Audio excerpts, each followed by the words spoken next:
warahmatullahi wabarakatuh. Salam sejahtera, Om Swastiastu, Namo Buddhaya, salam kebajikan, Rahayu. Seorang pendidik tak ubahnya seperti seorang petani. Petani harus paham betul kebutuhan setiap tanaman agar hasilnya dapat maksimal. Begitu juga dengan seorang guru yang harus mengetahui karakter dari murid yang berbeda-beda. Guru harus dapat menuntun murid sesuai dengan kodrat alam dan kodrat zaman seperti yang pernah disampaikan oleh Ki Hajar Dewantara.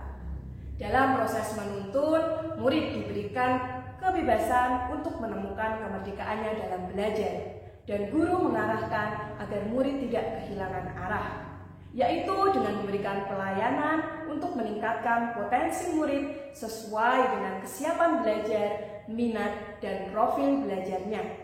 Maka dari itu, perlu adanya pembelajaran yang berdiferensiasi. Perkenalkan, saya Lenisa Putri, guru di SDN Banyurata 1, Kecamatan Sawangan, Kabupaten Magelang, ingin berbagi praktik baik saya tentang pembelajaran berdiferensiasi dengan STAR. Bagaimana itu? Penasaran?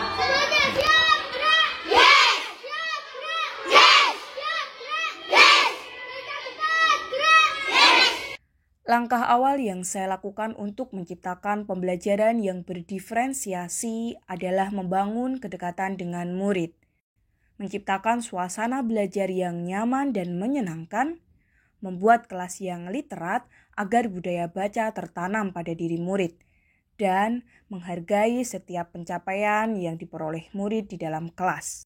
Sebelum pembelajaran berdiferensiasi saya lakukan, saya bersama rekan sejawat berbagi ide kaitannya dengan sumber belajar yang akan digunakan.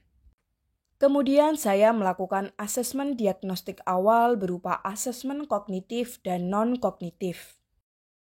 Berdasarkan hasil asesmen diagnostik kognitif tentang tingkat pemahaman awal murid terhadap materi ajar, hasilnya ada 6 murid paham utuh, 11 murid paham sebagian, dan 4 murid tidak paham. Asesmen diagnostik non-kognitif saya lakukan dengan survei dan wawancara untuk menggali gaya belajar murid. Hasilnya, ada 8 murid dengan gaya belajar visual, 8 murid dengan gaya belajar auditori, dan 5 murid dengan gaya belajar kinestetik. Hasil asesmen tersebut saya gunakan sebagai patokan untuk pelaksanaan pembelajaran berdiferensiasi dengan STAR. STAR adalah akronim dari Science, Technology, Art. Science, dalam hal ini muatan IPAS, materi fotosintesis menjadi fokus dalam penerapan pembelajaran berdiferensiasi. Murid dengan gaya belajar kinestetik mengeksplorasi dengan melakukan percobaan sederhana tentang proses fotosintesis. Teknologi, Chromebook yang dimiliki sekolah menjadi media yang memfasilitasi setiap gaya belajar murid, mencari referensi sumber belajar, dan membuat desain secara digital. Art, berkaitan dengan seni dalam membuat desain, seni menghias karya 2 dimensi maupun 3 dimensi, serta melakukan edit video. Pembelajaran saya awali dengan kegiatan apersepsi. Guru ingin bertanya kepada anak-anak, apa yang anak-anak rasakan ketika berteduh di bawah pohon yang rindang ini? Oke. Kenapa kok rasanya itu segar? Ada yang tahu?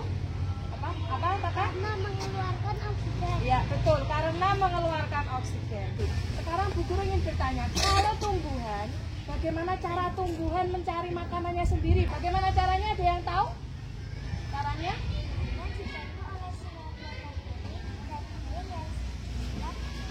Ya betul, karena dibantu oleh sinar matahari dan air yang diserap oleh akar. Nah pada hari ini kita akan belajar bersama bagaimana cara tumbuhan itu membuat makanannya sendiri, yaitu melalui proses fotosintesis. Tujuan pelajaran hari ini adalah kita dapat memahami bagaimana itu proses fotosintesis, dan yang kedua anak-anak dapat membuat produk sederhana tentang proses fotosintesis. Ya. Kegiatan apersepsi saya lanjutkan dengan membuat kelompok sesuai dengan gaya belajar murid. Yang pertama adalah kelompok auditori. Mereka mendengarkan rekaman materi tentang fotosintesis. Akan mencari makanan jika mereka merasakan lapar. Kelompok kinestetik melakukan percobaan sederhana tentang proses fotosintesis dengan memanfaatkan lingkungan sekolah sebagai sumber belajar. Gelembung-gelembung yang ada di dalam gelas ini membuktikan bahwa daun itu melakukan proses fotosintesis. Jadi gelembung-gelembungnya itu adalah oksigennya. Oksigen yang kita gunakan untuk apa? Untuk apa? Bernafas. Kelompok visual, saya berikan infografis dan video pembelajaran tentang proses fotosintesis. Kegiatan selanjutnya adalah game interaktif dengan word wall untuk mengecek pemahaman murid dari hasil mengumpulkan informasi.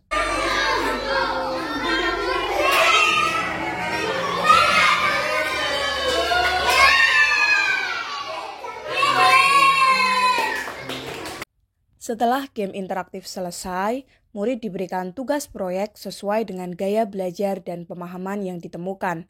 Tugas ini dikerjakan selama 1 minggu pada saat pembelajaran IPAS. Kelompok visual memilih membuat poster dari Canva dan membuat catatan ajaib, kemudian dihias sesuai kreativitas masing-masing. Kelompok auditori memilih membuat video penjelasan proses fotosintesis yang diambil di lingkungan sekitar sekolah. Dan kelompok kinestetik memilih membuat maket sederhana tentang proses fotosintesis. Selanjutnya, setelah tugas proyek selesai, murid dengan penuh semangat melakukan presentasi di depan kelas. Mereka secara bergantian memaparkan dan menunjukkan hasil karya yang sudah dibuat. Apakah ada teman-teman yang ingin bertanya atau memberi saran? Ya, silakan dipilih satu dulu siapa? Saya. Bertanya. Apakah proses fotosintesis bisa dilakukan pada malam hari? Bisa, karena bisa diganti dengan lampu neon.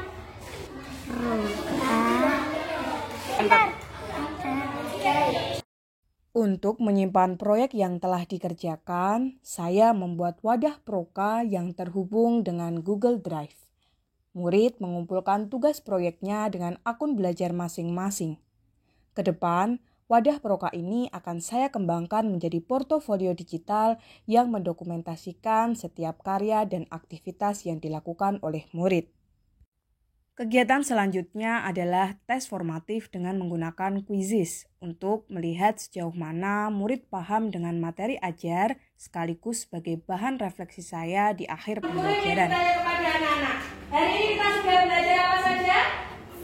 Proses fotosintesis. Hasil proses fotosintesis apa saja? Gula, apa glukosa, karbohidrat, oksigen. Kegiatan saya akhiri dengan refleksi pembelajaran.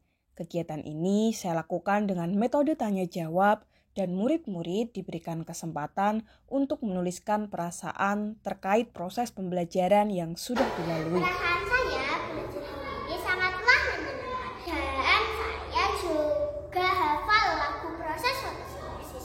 Perasaan saya belajar proses fotosintesis dengan Bu Leni sangat menyenangkan. Saya diajak bermain kuis dengan Bu Leni tentang proses fotosintesis. Terima kasih Bu Leni. Praktek baik yang dilakukan oleh Bu Leni menginspirasi saya untuk melakukan pembelajaran berdiferensiasi di kelas saya. Materi fotosintesis kini menjadi mudah dipelajari oleh para siswa. Terima kasih. Demikian tadi praktik baik yang sudah saya lakukan di kelas. Sudah saatnya kita bergerak untuk mendidik murid sesuai dengan zamannya. Mari bersama-sama melakukan transformasi pendidikan dengan mengintegrasikan teknologi ke dalam proses pembelajaran. Bersama saling berbagi, berkarya, dan berkolaborasi. Terima kasih. Wassalamualaikum warahmatullahi wabarakatuh.